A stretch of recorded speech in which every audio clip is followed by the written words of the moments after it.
বাবা সাকিব, একটু দাঁড়াবি? তোর সাথে আমার একটু কথা ছিল বাবা, একটু দাঁড়াবি? শোন,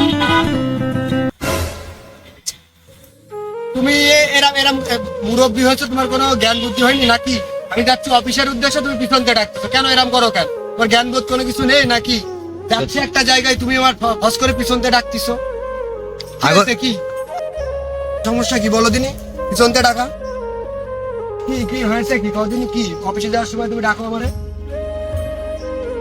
আজ কিছুদিন হলো তুই যদি একটা চশমা কিনে দিতিস বাবা, খুব ভালো হতো বাবা। শোনো আব্বা, টাকা পয়সার খুব টান যাচ্ছে, সবসময় টাকা টাকা করবা না। মানুষের কাছে সবসময় টাকা থাকে না, ঠিক আছে? তোমার প্রতিটা দিন গেলে টাকা লাগে। এত টাকা তুমি কি করো? হ্যাঁ, এই মুরব্বী বয়সে কি করো? এত টাকা তোমার কিসে লাগে বলো তুমি?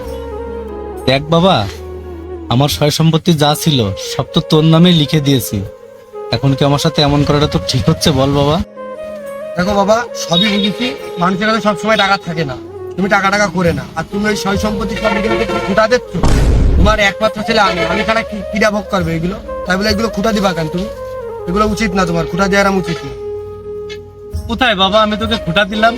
আমি তো তোকে খুঁটা দিইনি, আমি তোকে সত্য কথাটাই বলেছি। তার জন্য তো তুই এমন কষ্ট পাস বাবা, তাহলে আমি কি করবো বল? ধর, থাকবোই না এখানে।